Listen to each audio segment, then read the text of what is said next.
Topic है वो है हिंदू एवं विवाह विच्छेद अधिनियम यानी कि Hindu marriage and divorce act. तो देखिए, जो हिंदू विवाह यानी कि जो हमारी हिंदू मैरिज होती है वो किस प्रकार से उस पर किन किन नियमों का पालन किया जाता है या किन किन शर्तों को सम्मिलित किया जाता है कि एक हिंदू विवाह माना जाता है, या फिर जो उसके डाइवोर्स यानी कि जब विवाह विच्छेद किया जाता है तो वो जो विवाह विच्छेद का अधिनियम है वो कब लागू किया। देखिए, भारतीय समाज में हिंदू विवाह को कानूनी जामा पहनाते हुए अलग अलग समय पर अधिनियम लागू किए गए, जैसे कि 1954 में 1954 में विशेष विवाह अधिनियम लागू किया, जिसमें विवाह संबंधों तथा विवाह विच्छेद संबंधी कुछ नियम दिए गए थे। तो यानी कि 1954 में कुछ ऐसे अधिनियम लागू किए गए जिसमें विवाह संबंधी यानी कि विवाह से संबंधित सभी बातों, सभी जानकारी, सभी शर्तों को सम्मिलित किया गया और साथ ही साथ यानी कि विवाह विच्छेद यानी डाइवोर्स के कुछ नियम लागू किए गए। तो 1955 में Hindu marriage and divorce act पारित किया गया, जो पिछले सभी वैधानिक अधिनियमों का संशोधित रूप है। इस अधिनियम के पारित हो जाने से अलग अलग राज्यों के सभी अधिनियम रद्द किए गए, यानी कि जब ये अधिनियम लागू किया गया तो जितने भी इससे पहले जितने भी अधिनियम थे उन सभी अधिनियमों को रद्द कर दिया गया और इस अधिनियम को लागू किया गया तथा हिंदू विवाह के संबंध में सारे देश में एक समान कानून व्यवस्था अमल में लाई गई। क्योंकि देखिए, पूरे देश में एक समान कानून व्यवस्था लाई गई, यानी कि ऐसा नहीं है किसी शहर में जो मैरिज और डाइवोर्स एक्ट की जो अधिनियम है किसी शहर में अलग है, किसी में शहर अलग है। तो हर पूरे देश में एक ही समान कानून व्यवस्था अमल में यानी कि शुरू की गई। तो इस अधिनियम में हिंदुओं के साथ जो इसमें सम्मिलित थे, इसमें हिंदुओं के साथ जैन, बौद्ध, सिख समुदाय के लोगों को सम्मिलित किया गया। इस अधिनियम में अनुच्छेद 13 के अधीन स्त्री पुरुष को न्यायालय द्वारा विवाह विच्छेद की मांग का अधिकार दिया गया, यानी कि जो ये अधिनियम लागू किया गया, इस अधिनियम में जो अनुच्छेद 13 है उसके अधीन स्त्री पुरुष न्यायालय के द्वारा यानी कि विवाह विच्छेद यानी कि तलाक की मांग का अधिकार दिया गया। ये अधिनियम 27 मई 1976 में पुनः संशोधित किया गया तथा विवाह विच्छेद संबंधी व्यवस्था को अधिक सरल बना दिया गया और 1978 में यानी 1978 में केंद्र सरकार ने विवाह की आयु जो तय की गई वो थी, लड़कों की जो आयु थी वो थी 21 वर्ष और लड़कियों के लिए जो आयु तय की गई थी वो थी 18 वर्ष। यानी इस उम्र से कम व्यक्तियों की जो विवाह होते हैं उनको सरकार द्वारा या समाज द्वारा मान्यता प्राप्त नहीं होती। तो देखिए, विवाह की भी एक निश्चित आयु होती है। तो इस अधिनियम के अनुसार यानी 1978 में केंद्र सरकार ने विवाह की आयु को तय किया गया, जिसमें लड़कों की 21 वर्ष और लड़कियों की 18 वर्ष कर दी गई। फिर आती है इसमें जो हमारा हिंदू विवाह है, हिंदू विवाह में कुछ शर्तें शामिल की गई है कि इन शर्तों का होना बहुत ज़्यादा ज़रूरी है। तो देखिए, हिंदू शास्त्रीय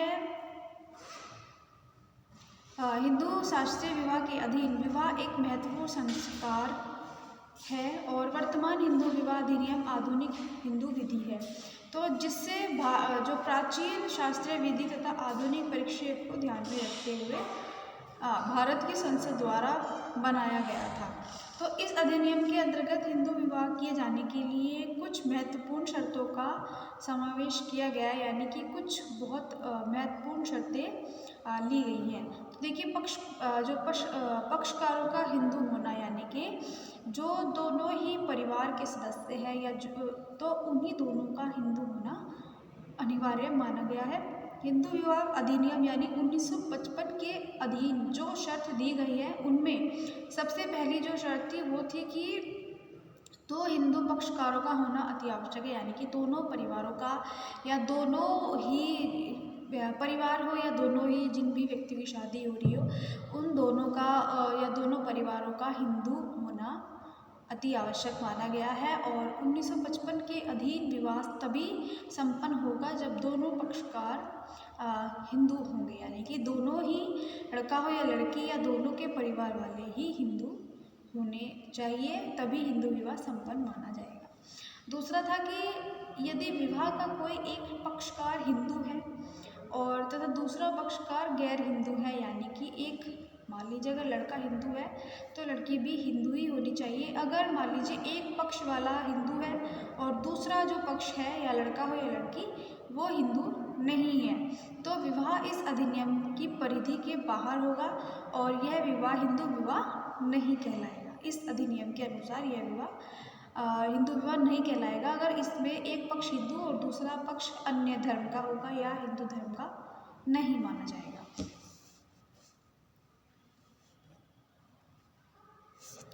तीसरा आता है कि एक पति या पत्नी का होना। देखिए, इस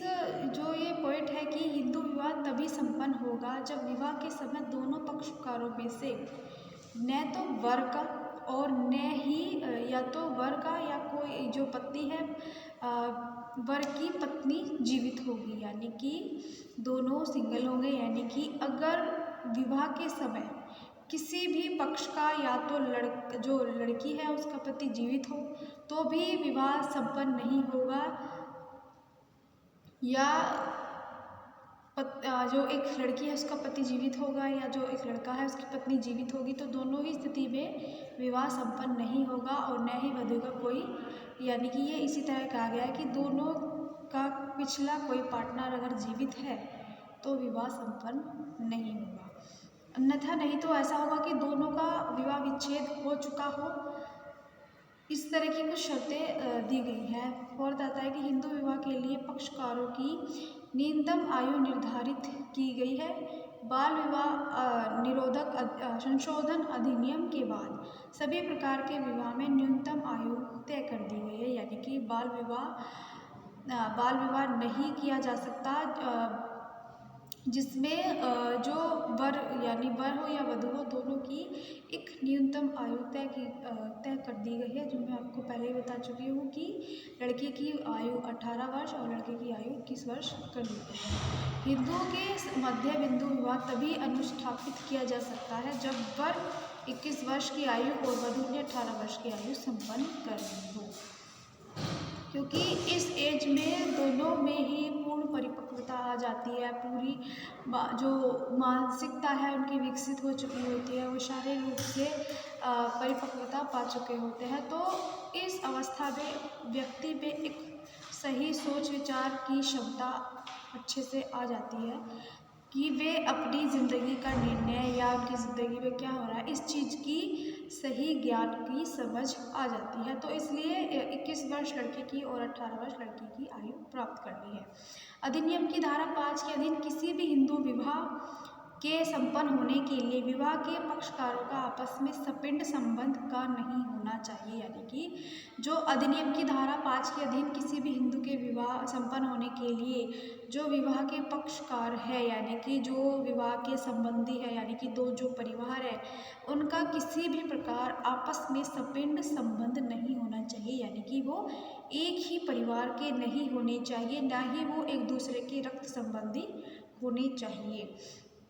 क्योंकि सपिंड का अर्थ ये होता है कि या तो वे किसी न किसी रूप में, या तो वे रक्त संबंधी होते हैं या फिर वो किसी न किसी रूप में एक ही पीढ़ी के हो या एक ही परिवार में माने जाते हो। तो सपिंड नहीं होने चाहिए, यानी कि ना तो रक्त संबंधी और ना ही वे एक परिवार के होने चाहिए। फिर आता है कि दोनों पक्षों, यानी कि वर या वधू में से विवाह के समय कोई भी मानसिक विकृति का न हो, यानी कि विवाह के दौरान या विवाह के समय दोनों ही व्यक्ति आए, या तो वर या वधू मानसिक विकृति या एक तरीके से दोनों ही जो एक तरीके से पागलपन कह सकते हो या मानसिक विकृति, यानी कि जिनका मानसिक रूप से जो एक तरह की विकृति उत्पन्न हो जाती है, वो मानसिक रूप से सही हो, यानी कि स्वस्थ हो। अगर व्यक्ति मानसिक रूप से अस्वस्थ है तो भी विवाह संपन्न नहीं माना जाएगा।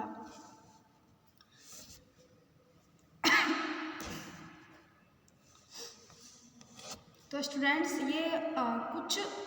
शर्तें हैं हिंदू विवाह की कि इनका होना